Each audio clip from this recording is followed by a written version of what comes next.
বেলাহি নওয়াজ খান, আপনার সঙ্গে আলাপ করতে চাই নতুন একটা বিষয় নিয়ে, কিন্তু বিষয়টা আজকে বিকেলের পর থেকে রীতিমতো ঝড় তুলেছে এবং গেল দুদিন ধরে একটা ইঙ্গিত পাওয়া যাচ্ছিল যে এরকম পরিস্থিতি হতে পারে। সেটা হচ্ছে জামাত ইসলামের সঙ্গে এনসিপি একটা জোট করবে, প্রায় হয়ে গেছে, রোববার সেটা আনুষ্ঠানিক ঘোষণা দিতে পারে বা সোমবারে, এমন একটা বক্তব্য এনসিপির পক্ষ থেকে এসেছে এবং আমরা প্রতিবেদন করেছি। এবং এটার পর সোশ্যাল মিডিয়াতে যে কমেন্টগুলো এসেছে তাতে বেশিরভাগ মানুষ বিষয়টা আসলে ভালোভাবে নেয়নি। এনসিপি কেন জামাতের সাথে জোট করবে, এবং এটা বলার 24 ঘন্টা পরে আমরা দেখতে পেলাম তাসনিম যারা তিনি পদত্যাগ করেছেন এবং স্বতন্ত্রভাবে নির্বাচন করতে চেয়েছেন।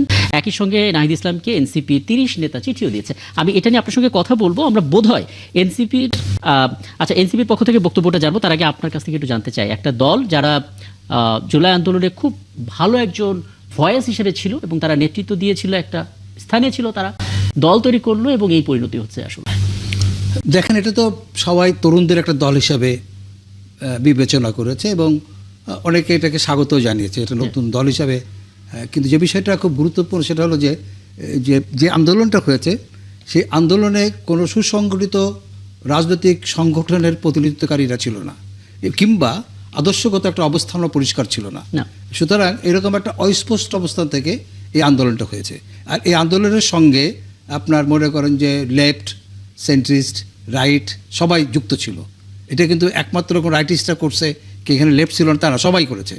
এই মুভমেন্টে সবার অংশ নিচ্ছে, তাদেরই একটা অংশ থেকে এনসিপি নামক একটা দল প্রতিষ্ঠিত হয়েছে। সুতরাং আপনি জানেন যে এটার সাথে আমি যতটুকু বুঝতে পারছি, ওই আন্দোলনের সাথে যতটুকু জেনেছি, যে আন্দোলনের সাথে কিন্তু খুব ওতপ্রোতভাবে বা খুবই সুসংগঠিতভাবে জামাত এবং শিবিরের ছেলেপেলেরা ছিল, এবং এনসিপি যারা নেতৃত্ব দিচ্ছে তারা তার সঙ্গে যুক্ত হয়ে এই আন্দোলনটা সফল করেছে। সেক্ষেত্রে ওদের সাথে একদল লোকের সখ্যতার একটা ব্যাপার থাকতে পারে, সেটা দল গঠনের পরেও সেই ইনফ্লুয়েন্সটা কাজ করতে পারে।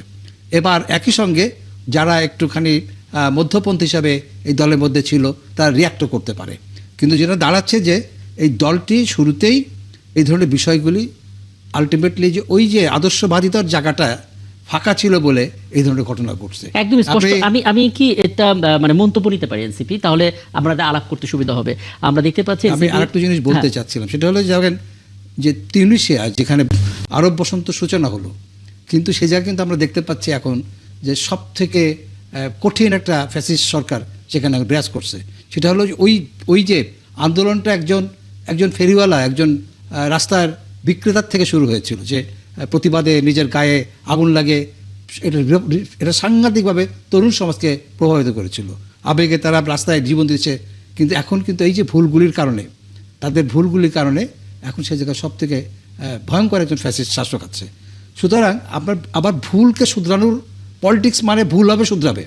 এনসিপি শুরু করেছে, ভুল হতে পারে, কিন্তু তারা ভালো করে জানে শুধরানোর জায়গাগুলি কোথায়। হ্যাঁ, কিন্তু সেটাও তো বেলাহি নওয়াজ খান, যে ভুলের মাত্রাটা কেমন, কারণ যেই মাত্রাতে আসলে দলের ভিতরে এরকম এতগুলো ইরোশনটা মানে ভাঙনটা অনেক বড় ধরনের মনে হচ্ছে। আমি একটু আমার মনে হয় এনসিপির নেতারা একটু ব্যাখ্যা দিলে আমরা পরবর্তী কথাগুলি বলতে পারি। এনসিপির যুগ্ম সদস্য সচিব আলাউদ্দিন মোহাম্মদ আমাদের সঙ্গে যুক্ত হয়েছেন, আপনাকে আমন্ত্রণ জানাচ্ছি, এবং অ্যাডভোকেট আসিফ হাশেমি পাপে এবং একই সঙ্গে অধ্যাপক হাসাত আলী। আশা করি আপনারা দুজনই আলাউদ্দিন মোহাম্মদের যে বক্তব্য সেটা শুনবেন, কারণ এই বিষয় নিয়ে আপনাদের সঙ্গে একটু আলাপ করার চেষ্টা করব।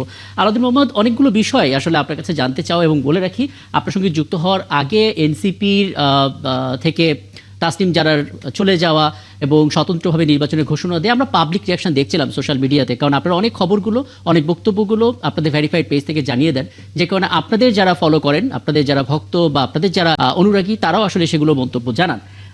দুটো বিষয় আমি আপনার কাছে জানতে চাই, ঠিক কোন মতাদর্শের মিল থাকার কারণে এনসিপি আসলে জামাতের সঙ্গে জোট বাঁধতে চাইলো, মানে এর পেছনের কারণটা কি? শুধুই কি নির্বাচনে জিততে হবে একটা শক্তি তৈরি করা, নাকি আদর্শগত বা মতাদর্শগত মিল আপনাদের ছিল? এবং দ্বিতীয় বিষয় হচ্ছে, আজকে তাসনিম যারা কথা বলছি, আমরা জানি না আর কোন কোন নারী নেত্রী এই পদত্যাগের ডিসিশনটা নেবেন। এনসিপি আসলে কি ভাবছে এই প্রেক্ষাপটে? দুটো বিষয় একত্রে। আপনাকে ধন্যবাদ।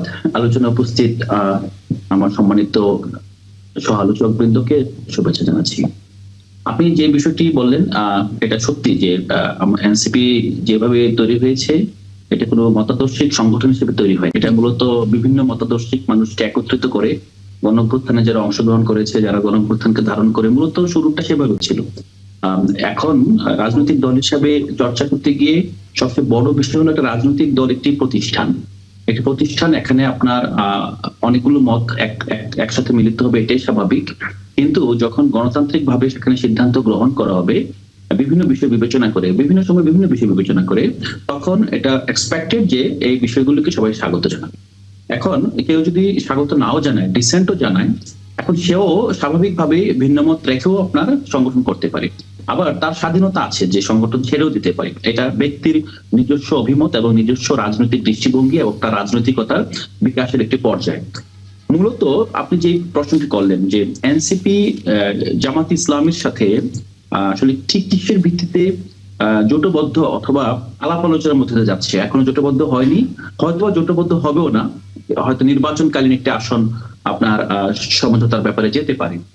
এই যে একটা বিষয় আপনি প্রশ্ন করলেন, মূলত আমরা যে সময়ে রাজনীতিতে নেমেছি, আমরা মূলত জুলাই গণঅভ্যুত্থানের মাধ্যমে বাংলাদেশের জনগণ রাজনৈতিক আদর্শ, ধর্ম, বর্ণ, তারপর সামাজিক অবস্থান, ক্লাস নির্বিশেষে এক হয়ে গিয়েছিল এবং সবার মধ্যে একটা পরিচয় ছিল, সবাই বাংলাদেশী, এবং সবার মধ্যে সেই নাগরিক বোধটা ছিল, একটা গণতান্ত্রিক মূল্যবোধ ছিল যে তারা সত্যিকার অর্থেই বাংলাদেশে যে পরিবর্তন হবে সেই পরিবর্তনে তারা অংশীদার হবে এবং নতুন বাংলাদেশের স্বপ্ন দেখেছিল। এখন নতুন বাংলাদেশের স্বপ্ন দেখে কিন্তু আমার মতো বিশ্ববিদ্যালয় শিক্ষকও চাকরি ছেড়ে আমরা রাজনীতিতে এসেছি, আরো অনেকে এসেছেন। মানে জুলাইয়ের যে প্রেক্ষাপটটা সেটা একদম ভিন্ন একটা প্রেক্ষাপট, কারণ সেখানে আসলে জাতি, ধর্ম, বর্ণ, গোত্র নির্বিশেষে একটা দাবিতেই তারা নেমেছিল, সেখানে কোনো বৈষম্য থাকবে না, নতুন রাজনৈতিক বন্দোবস্ত নিয়ে নতুন একটা বাংলাদেশ দেখবো, কোনো ফ্যাসিস্ট থাকবে না, একদম লাউড অ্যান্ড ক্লিয়ার। পরবর্তীতে কেউ ধারণাও করতে পারেনি যে তরুণদের একটা সংগঠন তৈরি হয়ে যাবে, এনসিপি তার নাম হবে, শাপলা কলি তার প্রতীক হবে, এবং তারা একটা সময় জামাতের সঙ্গে আসন নিয়ে সমঝোতাও করবে। প্রশ্নটা আসলে এখানে, মানে অনেকে আগে থেকে এই ন্যারেটিভটা দেওয়ার চেষ্টা করছিল যে এনসিপির মধ্যে হালকা জামাতের ফ্লেভার আছে, এখন তো এই কথার পর একটু বেশি চড়াও হয়ে যেতে পারে, সেটা আবার আপনাদের রাজনীতির পথে আলাদা একটা বাধা তৈরি করতে পারে কিনা? প্রথমত আপনার ওই প্রশ্নের ওই অংশটা আমি একটু জাস্ট অল্প করে বলে দিই। সেটা হলো, আমরা এখন যে রাজনীতি করছি, যদি গত 1.5 বছরে জামাতের সাথে আমাদের সখ্যতা গড়ে উঠছে কখন, যদি দল হিসেবে দেখেন, দল হিসেবে সখ্যতা গড়ে উঠেছে মূলত যখন ঐকমত্য কমিশনে সংস্কার বিতর্ক জমে উঠলো, তখন আমরা দেখলাম যে বিএনপি সংস্কারের প্রশ্নে একটা জায়গা অবস্থান নিচ্ছে এবং অন্যান্য রাজনৈতিক দলগুলো, যদি বলেন এনসিপির পাশাপাশি আরো অনেকগুলো দল সংস্কারের প্রশ্নে আরেকটা ভিন্ন জায়গায় চলে গিয়েছে। তখন একই জিনিস পরিলক্ষিত হয়েছে যে জামাত ইসলাম অথবা ইসলামিক রাজনৈতিক দলগুলো সংস্কারের যে পোলারাইজড একটা অবস্থানে গিয়েছে, নিম্ন কক্ষে পিয়ার লাগবে কিংবা এটা না হলে ওটা হবে না, এনসিপি কিন্তু তখন সেই পক্ষে যায় নাই। এনসিপি তার স্বতন্ত্র অবস্থান বজায় রেখেছে। এনসিপির অবস্থানটা আপনি যদি সংস্কার বিতর্কে দেখেন খুবই প্রচ্ছন্ন এবং স্বতন্ত্র, সেখানে আপনি বলতে পারবেন না এনসিপি কারো ছায়া অথবা এনসিপি আপনার এখানে এই দলগুলোর সাথে জোটবদ্ধভাবে বিতর্ক করছে। এনসিপির প্রতিটা বিতর্কে একটা মেরিট ছিল। এখন এই প্রেক্ষাপটে আপনি যেটা বললেন যে নির্বাচনকালীন সময় আমরা আসলে কি করতে পারি, প্রথমত আপনি যদি নির্বাচন, যেহেতু এনসিপি করার সিদ্ধান্ত নিয়েছে, নির্বাচনকালীন সময়ে প্রতিটি রাজনৈতিক দল তার নিজস্ব আসন বিশ্লেষণ এবং তার যে আপনার সামগ্রিকভাবে তৃণমূল অবস্থান বিবেচনা করে সিদ্ধান্ত নেয়। আমরা, এটা সত্য যে আমরা প্রায় 1,500 মানুষের আবেদন পেয়েছি এবং আমরা সেখান থেকে বাছাই করে 125 জনকে আমরা মাঠে পাঠিয়েছি, তাদেরকে মনোনীত করে। দুর্ভাগ্যজনক ভাবে আমাদের যে তৃণমূলের বর্তমান যে রাজনৈতিক সংস্কৃতি, যেখানে নির্বাচনের সংস্কৃতি, সেখান থেকে বেশিরভাগ নেতাকর্মীরা ঢাকায় ফিরে এসেছেন এবং বেশিরভাগ জায়গায় তাদেরকে হামলা করা হয়েছে, তাদেরকে বিভিন্ন ভাবে, মানে ইভেন তাদের সাথে নির্বাচনে কাজ করতে, মানে দুটি দলের এত বেশি প্রতারণা যে আপনি যে মিনিমাম আপনার একটা নির্বাচনী প্রচারণা যাবেন, একটা এজেন্ট দিবেন, একটা নির্বাচনী কেন্দ্র পরিচালনা করবেন, বাস্তবতা হলো যে আমাদের সেই অবস্থান নেই। তবে আরেকটা বাস্তবতা হলো আমাদের একটা সমর্থন আছে। আলাদা মোহাম্মদ, আপনি কি একটু যদি একটা বিষয় স্পষ্ট করেন, মানে সময় এটা মনে করা হচ্ছিল যে এনসিপি বোধহয় বিএনপির সঙ্গে আলাপ আলোচনা করে এই আসন সমঝোতা বলুন, জোট বলুন, এরকম একটা কিছু হতে পারে। আবার পুরোপুরি 180 ডিগ্রি ঘুরে গিয়ে জামাতের সঙ্গে আসন বন্টন, মানে তখনই তো প্রশ্নটা ওঠে যে এনসিপির আসলে আদর্শিক জায়গাটা কি, মানে তারা আসলে কোন জায়গাটা আসলে ধরে রাখছে। একটু প্রথমত এনসিপি একেবারে পুরোপুরি একটা মধ্যপন্থী আদর্শের মধ্যে এখন আছে। এনসিপি নির্বাচনকালীন যে সমঝোতা অথবা আলাপ, এই আলাপে আপনার যে দ্বন্দ্বনী পজিশন বিএনপি অথবা জামাত, উই আর ওকে, বিকজ আমরা এটা জানি স্পষ্টভাবে নির্বাচনের রাজনীতিতে এই মুহূর্তে এটা আমাদের রাজনৈতিক জোট নয়, এটা আদর্শিক জোট নয়। এবং এটা 15 দিন 1 মাস আগেও আমরা জামাতের রাজনৈতিক অবস্থানের সমালোচনা করেছি, বিএনপির অবস্থানের সমালোচনা করেছি, আমাদের মধ্যকার যে বিচ্যুতি আছে সেগুলো সমালোচনা করেছি, ভবিষ্যতেও করে যাব। এখন নির্বাচনের যে 12 ফেব্রুয়ারি যে নির্বাচনকে সামনে রেখে আমরা মাঠের বিবেচনা দেখেছি যে এ বি, এই যে একটা পজিশন, একটা ইকুয়েশন যে এ জিতবে অথবা বি জিতবে, বেশিরভাগ জায়গায় এনসিপি সি এর জায়গায় আছে। আমরা কিছু জায়গায় একেবারে খুব পরিকল্পিত ভাবে আমরা চাচ্ছি যে আমরা কিছু জায়গায় অন্তত এর পাশাপাশি বি এর জায়গায় চলে আসি, যাতে আমাদের মিনিমাম কিছু আসনে জেতার সম্ভাবনা তৈরি হয়। এটা নির্বাচনী কৌশল বুঝতে বলতে পারছি। পারেন। আপনি আসলে হ্যাঁ, আলাউদ্দিন মোহাম্মদ, আপনি আসলে খুব চমৎকার করে বিষয়গুলো ব্যাখ্যা করছেন। একটা ছোট্ট বিষয়ে আরেকটু নষ্ট হওয়ার চেষ্টা করি। এনসিপি কে যে 30 নেতার চিঠি, অর্থাৎ নাহিদ ইসলামকে এনসিপি যে 30 নেতার চিঠি দিয়েছে, সেখানে একটা অংশে এরকম ছিল যে জামাত ইসলামীর রাজনৈতিক ইতিহাস, বিশেষ করে 71-এর মহান মুক্তিযুদ্ধের সময় তাদের স্বাধীনতা বিরোধী ভূমিকা, গণহত্যায় সহযোগিতা এবং সে সময় সংঘটিত বিভিন্ন অপরাধ প্রশ্নে তাদের অবস্থান বাংলাদেশের গণতান্ত্রিক চেতনা এবং আমাদের দলের মানে এনসিপি দলের মূল্যবোধের সঙ্গে মৌলিকভাবে সাংঘর্ষিক। আমার প্রশ্ন হচ্ছে, নির্বাচনের আসন কি এতটা জরুরি যে এই সাংঘর্ষিক জায়গাটা বাদ দিয়ে আসনের সমঝোতা করতে হবে এই দলটার সাথে? না, এই প্রশ্নটা অবান্তর। প্রথমত, আপনি যখন নির্বাচনে নেমেছেন, আপনি কিন্তু নির্বাচনে জেতার জন্য নির্বাচনে নামবেন খুব স্বাভাবিকভাবে। এরকম করি তাহলে আয়নাঘরে যে বন্দী ছিলেন আপনার ব্যারিস্টার আরমান, তার বিরুদ্ধে তারই মানবাধিকারের জন্য যিনি দীর্ঘদিন লড়েছেন মায়ের ডাকের তুলিয়াপু, তারা কিন্তু নির্বাচনের মুখোমুখি দাঁড়াতে পারতেন না। তো আমরা যে নির্বাচনটাকে পুরোপুরি আপনি নির্বাচন হিসেবে দেখতে হবে। নির্বাচনে আমরা মানে এখানে কোনো আদর্শ থাকবে না, মানে যেটাই এখানে মূল লক্ষ্য, ডেফিনেটলি যাত্রাটা মূল লক্ষ্য। আপনি আদর্শটা কোন জায়গায় আপনি বলেন আদর্শ কম্প্রোমাইজ হবে? কেন কম্প্রোমাইজ হবে? আপনি বলছেন যে হ্যাঁ, তারা যারা এই বিবৃতিটা দিয়েছে, এই বিবৃতি কিন্তু আমরাও ধারণ করি। এটা এমন না ধরুন আমি আলাউদ্দিন ব্যক্তি আমি বলছি এটা সত্য না, এটা সত্য। But at the same time নির্বাচনের যে বাস্তবতা আমার মনে হয়েছে আমার যে নির্বাচনটা যুদ্ধক্ষেত্রের মতো। আমার কমান্ডার নির্বাচনের জন্য তার যে প্রার্থীরা আছে, যে প্রার্থীরা মাঠে যাবেন, আপনি বলেন যে 30 জন আছেন, 30 জনের ভিতরে আমার জানা মতে এখানে 5 থেকে 6 জন প্রার্থী আছেন। আপনি বাকি প্রার্থীদের 125 জনের সাথে আলাপ আলোচনা করেছেন আহ্বায়ক, আমরা আলাপ করেছি, সমিতিতে আলাপ হয়েছে।